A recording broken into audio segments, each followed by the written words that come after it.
Shadows over the steppe. The night sky over eastern Ukraine glowed faintly orange, a grim reflection of fires that had burned for months across the battlefront. The wind carried the smell of distant destruction, drifting across the open plains beyond the Dnipro River. Each faint rumble from afar echoed through the soil, a haunting reminder that somewhere another artillery exchange was underway.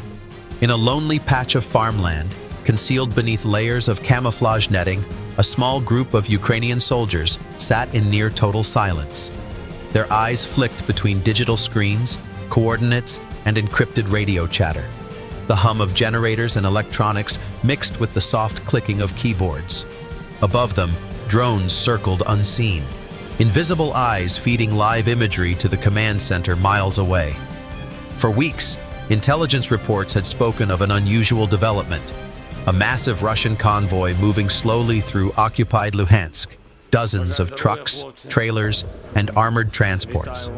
At first, analysts assumed it was a routine rotation of equipment, but the more satellite data poured in, the more questions arose. The vehicles were different. Their chassis were new, their layouts unfamiliar. Their infrared signatures didn't match any standard Russian artillery system. Something didn't add up. When Western intelligence analysts cross-checked the imagery, the answer stunned them. The convoy was carrying North Korean-made multiple rocket launch systems, specifically the KN-09 and KN-25, freshly shipped from Pyongyang to Russia. These were among North Korea's most powerful land-based weapons, long-range artillery capable of firing 300mm rockets up to 200 kilometers. It was one of the first solid indications that Moscow's partnership with Pyongyang had crossed from diplomacy into direct battlefield supply. Although there was no public record confirming that North Korean personnel were present, both Reuters and the Lowy Institute had already reported shipments of shells and rockets from North Korea to Russia. If these reports were accurate, the convoy rolling through eastern Ukraine was carrying a major new threat, a foreign arsenal entering the war. For the Ukrainian command, this was more than an opportunity. It was a responsibility. Kyiv's orders were clear. Locate, track, destroy eyes in the sky, slash. In the days that followed, surveillance operations intensified. Drones operated from secret launch points, flying high above occupied zones to maintain constant watch on the convoy's progress. Each night, new coordinates were marked. Analysts noted the route, the resting points, and even the fuel stops. The convoy's discipline was tight. Headlights dimmed, spacing consistent, movement only after dusk. It was being guarded carefully, perhaps by Russian air defense units traveling alongside. But even the most careful movement couldn't hide it from thermal sensors orbiting in low Earth orbit. By the fourth night, the route was predictable enough. The convoy was heading west, likely toward ammunition depots near Starobilsk. That was close enough for HIMARS range. At a secret Ukrainian forward operating base, 2 HIMARS systems, American-made M142 launchers, waited under camouflage. Their crews had rehearsed dozens of strike simulations over the past week, each time refining the timing to seconds.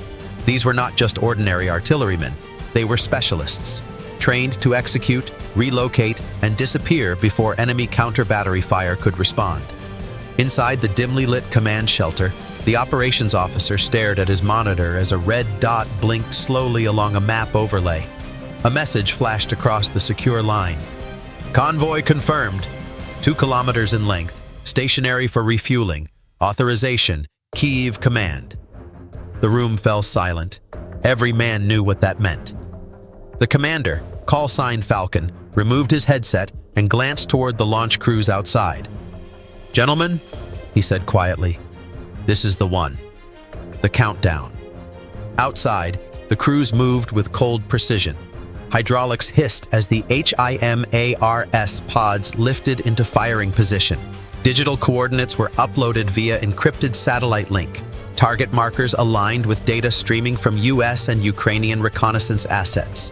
Inside the launch cab, the air was thick with tension. The digital display showed range, elevation, and wind correction. Each number was checked twice. Falcon's voice broke the silence. Coordinates locked. Rockets loaded. Fire mission, go! A split second later, the Earth shook.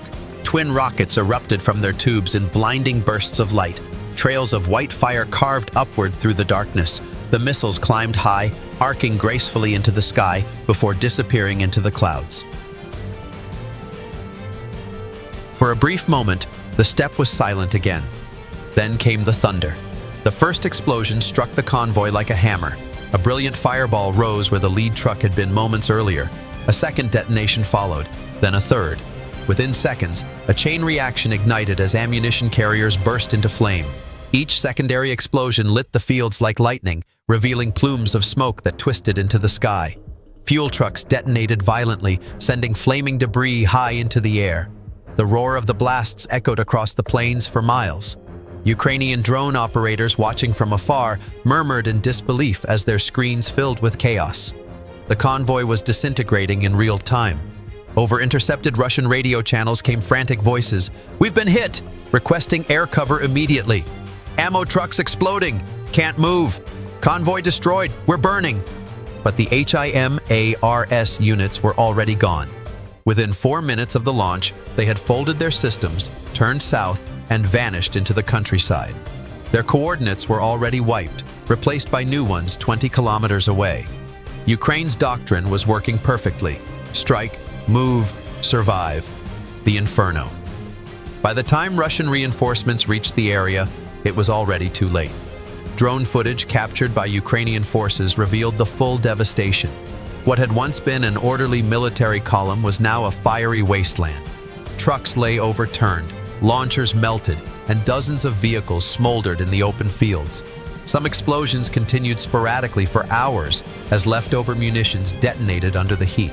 From above, it looked like a long scar of fire, 2 kilometers of destruction cutting across the landscape.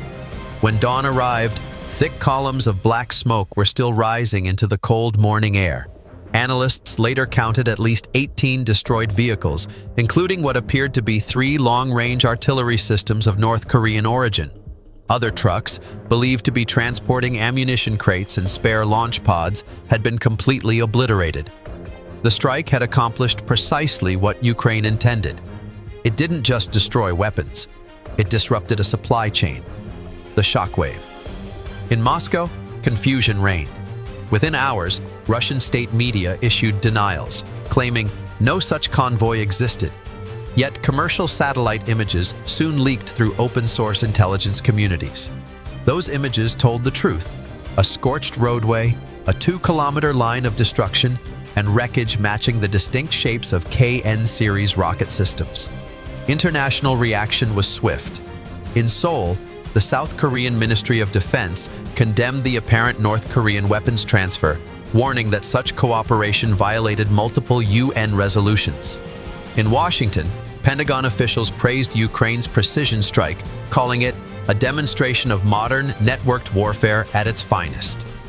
Even European analysts took notice. One military expert from Warsaw remarked, "The HIMARS didn't just hit a convoy. They hit an entire supply chain. This is how modern war is fought: precision over mass." The psychological impact rippled far beyond the battlefield. Russian soldiers began circulating voice messages warning about HIMARS zones, areas considered too dangerous to transport ammunition through. North Korean officials, meanwhile, maintained silence, refusing to comment publicly. For the Ukrainian people, the event became a rallying symbol. Social media filled with videos of the fiery convoy, shared with captions like "Justice for Kharkiv" and "HIMARS never miss." The lessons. Inside Ukraine's military command, the strike became a case study. Officers analyzed every step: drone surveillance, intelligence verification, satellite tracking, and the rapid coordination between allied networks. The entire process, from first detection to confirmed destruction, had taken less than 96 hours. It was a demonstration of a new era of warfare. Gone were the days when victory depended on massive artillery barrages or endless manpower. In this war, data and timing ruled. The HIMARS system, though small in number, had proven again that precision and information could change the outcome of battles. Ukrainian officials quietly thanked their Western partners, whose satellite coverage and real-time intelligence had made the operation possible. Meanwhile, on the Russian side, logistics officers scrambled to reroute future convoys away from HIMARS range. But in doing so, they slowed their own supply chains, a costly trade-off that weakened offensive operations across several fronts. The destroyed convoy also carried symbolic weight internationally. It exposed how deeply Russia had come to depend on external suppliers. North Korea's shadow in the conflict was now undeniable and publicly visible.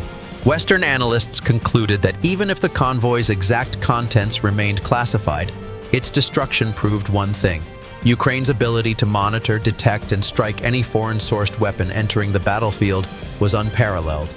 The message and the silence. As the smoke finally faded days later, only a blackened line remained where the convoy once crawled. Locals reported seeing burned-out trucks, melted gun barrels, and craters deep enough to swallow small cars. The stench of fuel and metal lingered for days. For the HIMARS crews, there was no time to celebrate. They had already relocated to another province, waiting for new coordinates. Their work was quiet, methodical, and unending, but their reputation was growing. By week's end, multiple independent analysts had confirmed the operation. Before and after satellite images published by Reuters, Espresso TV, and open-source investigators matched the coordinates of the destroyed route exactly. The evidence was indisputable. A foreign-supplied artillery convoy had entered Ukraine, and within hours, it had been erased. The Kremlin's silence was telling. No acknowledgement, no footage, no tribute to the lost, only denials. But in military circles, everyone knew the truth. Ukraine had delivered a message to Russia, to Pyongyang, and to the world.